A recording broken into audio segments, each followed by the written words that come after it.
Hey guys, welcome to another episode of Salted Earth. Last night was round one of the ridiculousness of 25 candidates vying for the Democratic nomination, all seeing who can run to the left the fastest and who can be on the left the farthest. Some of the answers were pretty incredible. Some of them are really scary, so I'm calling for all-out door-to-door gun confiscation to declare the Second Amendment participation of gun ownership a public health emergency. Then you had just the vapid idiots rambling about robbing 177 million people of their health insurance, of which 90% are satisfied with their insurance. But you know what? Screw you, American citizen, because the government is no longer for the people. It's we, the people, tell the rest of the people what to do. But my favorite part, and this was the part that, if you got to find something to laugh at, right? So my favorite part was, we'll put it this way. So moderator, right? Moderator asks this question. About taxation, right? So what do you think about the 70% tax on the wealthy? My favorite part of the entire debate, whatever clips you can get, is Beto O'Rourke, brah, ripping a bong and literally answering with, ¿Dónde está la biblioteca? And then Cory Booker giving him like side-eye, like, bro, and then him coming back and him getting asked a question and him being like, ¿Dónde está la biblioteca? That is amazing. The level of pandering last night was absolutely beautiful to watch. And I'm sorry, but you can't help but laugh. Like, there's no other alternative. They are so ridiculous at this point. The Democratic platform is so ridiculous at this point that they have been forced by the crazy fringes of their base to say that a baby halfway out of the birth canal should still be able to be killed by choice. That sovereignty means nothing and there are no nations. That taxation will solve everything. That industry is bad. That we're all going to die in 10 years from climate change apocalypse anyway, so why care about anything now? I mean, seriously, if the Democrats are going to believe about climate change as deeply as they claim to, they really should just be telling everybody to whoop it up for the last decade, because we're all going to die, so party down, right? Then on top of that, you've got everything else they go for.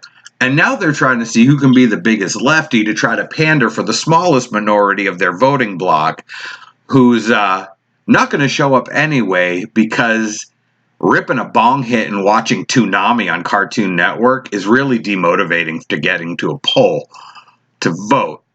But, they're still going to pander to them anyway. So that's what it was. I guess we got round two or something tonight. I don't know. I didn't really watch it. I was watching a Braves game and enjoying my life and spending time with my family instead of watching 10 Marxist lemons see who could run off the cliff the fastest. But the clips have been really entertaining, and it really shows how dangerous the Democratic Party and how stupid the left is. So once again, if there's any earth that really needs to be salted, it's the left-wing earth. That's my take on that. Liberals are not not leftists. Your classic liberal is not a leftist. You're going to disagree on some things, right? But the left is a stain on humanity.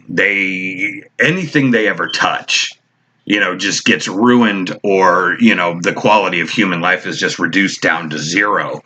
As San Francisco becomes the first city to rule out e-cigarettes, and ban that and nanny state that. So you can't buy your Lucky Charms flavored strawberry surprise vape pen to go with your man bun and your way too many names in your cup of coffee. But you can shoot up a couple hits of smack and take a crap on the street, and that's fine. So that's where liberal priorities are going to leave you. Just food for thought if you're on the fence on who to go with this time. And no, I'm not a MAGA guy. I'm not one of those, this MAGA country get on the Trump train. I'm not. I am, I guess, I mean, I think I've graduated from conservative to almost a constitutional anarchist. If I never saw the government mentioned again for the rest of my life, whether to secure me or to take something away from me, I'd be fine. So, yeah, I'm not coming at you with these videos trying to get you to vote for one party or another. I really don't believe in party anymore, because even though there's all these little fringe parties they talk about, there's really only two, and both of them are, just different ends of the same snake that's been eating its own tail and screwing this country for at least 60 years now. So, always make your own decisions. You know what I mean? I know I come across as an angry guy, but really most of it's hilarious to me. But sometimes you got to put a little conviction into what you're saying so people maybe take you seriously. I mean, if the point of these videos that I'm going to be doing is anything, it's to maybe jolt you awake and get you to research stuff on your own. And if you still end up a left-wing nut job, you know what? Good on you. This is America, and you can do whatever you want. I just personally don't think you guys should have any sort of platform, because anytime the left has ever taken over anything, it's resulted in genocide of one population or another. Do your history and read some, but learn a book, Seth. You know what I mean? Like, go read some books and you'll see. There's plenty of videos of the 20th century of what these isms that the left wants to bring here, socialism, communism, blah, blah, blah, classism, all this bullcrap. What it really ends up with is somebody on their knees in front of a shallow grave getting a bullet shot through their head. Just historically speaking. So, I mean, if anything, this is to kind of jolt you awake, maybe think for yourself a little bit, and realize that your government doesn't have your best interest in mind, and maybe to stop yelling at your neighbor and find out what you have in common with them, and then band together against all this division and all this divide and conquer mentality that's going on. And I'm sure, being a new channel with almost no followers, that YouTube won't do anything to this one. But if it does catch on, I guarantee you I'll be one of the ones that gets taken down pretty quick. If anybody knows, I have a podcast that's non-political. It's called the Happy Haven Podcast, and it's all for all the nerdy crap. I mean, if you look, I got an X-Wing, a Millennium Falcon, and 2 TIE Fighters on the wall. If I were to turn this camera around, you would see a shelf full of old vinyls and an entire bookcase made up of nothing but graphic novels, comic books, Funko Pops, action figures, and everything else. So, the podcast is called The Happy Haven, and it's all voice actors and people who make comic books and movies and video games. And, I've been doing it for 2 years, and I've gotten some really cool guests, and it's been a blast. But I had one on something called Comic Gate, and I didn't even really know what it was. Apparently, it's some sort of thing that's ripping the comic book world apart. Sadly, politically, I think I'd tend to stand with the guys who support Pizzagate. I mean, not Pizzagate, Comicsgate. More than the insane fringe leftists who have invaded most of the comic book world and have driven that industry pretty much into the ground. I don't care how woke you are when you're drawing Wolverine, just draw Wolverine and stay true to the character. That's where I am with politics and comic books. I mean, comic books have always been political, blah, blah, blah, blah, blah. You hear the thing about Magneto's, Malcolm X, and Xavier was Martin Luther King. Yeah, we get that. We all know that. Politics have been in comic books forever.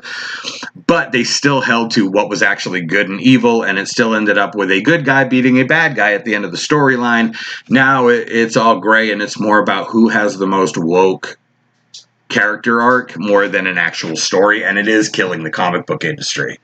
Sad to say, bye-bye Vertigo. You guys made some great books, but DC's shutting you down, and that's unfortunate. So, that's really what the podcast is about. It's about nerdy stuff and celebrating it. It's not a political show, like I said. But I had a guest on, John Malin, and apparently the Twitterazzi left. They really don't like that dude. And I had no idea. I just, I saw, we crossed paths. I had a multi-thousand follower account on Twitter for the podcast. And it worked out that we did a show together, and he got really political on the show. It wasn't pre-planned. None of my episodes have pre-written questions. You ask anybody who's been a guest on there, it's not really an interview, it's just talking. And a little bit after that, I put up the episode links like I did for every episode, and I started getting called a fascist. And I had all these, hammer sickle democratic socialists or straight out socialist or communist Twitter accounts. Suddenly I was a Nazi and I was a fascist. And they said they were going to do a campaign called Bash the Fash. And, Twitter's milquetoast vapid ass let them batch complain about me, even though you go through my tweets on that account and there was nothing ever political on there, really. And my account got shut down, multi-thousand follower account. So 90% of my audience base for my little podcast that wasn't even big enough to have sponsors, but it had really good traction and was getting bigger, was completely castrated by a bunch of Twitter leftists who didn't even know who I was, batch reporting and calling me a socialist. So, I can see this happening to this YouTube channel because it kind of was a birth by fire. And now I just don't care what the left has to say. I really don't. Right now they do have the bully pulpit by having the majority of the social media sites and internet and media and everything, but that is actually changing, because if they don't change, the government's going to dismantle them like a poorly built Lego set. And you see it starting.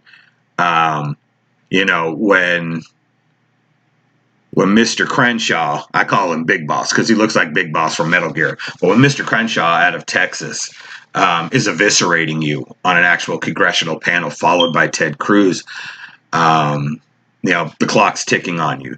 So hopefully that'll all change before this channel, catches traction or whatever. But it is what it is. And I got kicked off of Twitter, so I'm trying to build up a Facebook audience for the podcast and stuff. And so we'll see what happens with this. It may not gain traction. Nobody really wants to see an ugly guy talk about how stupid left-wing politics are, but it makes me feel better. So, you know what I mean? It's kind of like therapy. And if you enjoy it, then hey, you get some free entertainment. If not, I get to blow off steam so I don't end up snatching my family up and us moving onto a mountain and living a hermit existence because I can't stand the ignorance of the world we live in anymore. So it's kind of like venting a volcano, you know what I mean? So that's what these videos really are going to be about. And this is the longest one I've done, and I can get kind of rambly. Again, I don't care. But, I just wanted to talk about why the channel is going to be what it is and the reason why. When you have an entire platform taken away from you for something you didn't do just because you had a guess that certain people didn't like, and that was enough to have you, Twitter assassinated. Just know that the left wants to do that to every facet of your life, and so far they've been successful, but there is a backlash coming. The generation coming up now, the kids now, they're going to naturally rebel against all this left-wing stuff. And they're saying we'll see the most conservative generation in this country since Reagan, which is awesome because I know my 12-year-old, when she hears all the propaganda stuff on TV or in movies or whatever, she just looks at me and rolls her eyes, and it's all on her own. I'm not going to force any beliefs on my kids. I don't want beliefs forced on me, but, she hears something feminism or something, the alphabet people or the G Mafia or some sort of agenda. And she's just like, oh, who cares? So that's good because a lot of her friends are like that too. So, there is a change coming, hold fast hope or whatever. But yeah, long video. Figured out how to do this on my computer. I'll be able to start live streaming after I get verified for something that I have to wait 24 hours for. And then I'll just be able to sit at this laptop and spew all my,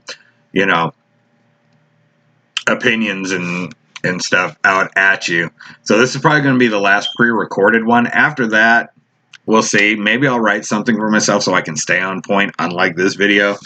Or maybe not. But, either way, subscribe if you want to. Nothing's required, but it would be nice to know that there's somebody listening. I guess that would be the validation in subscribing, is knowing that I wasn't just screaming into an ether, that there were other people who found the state of our society today as ridiculous as I do. You know what I mean? So subscribe, like, comment, whatever. And yeah, let's salt some earth together.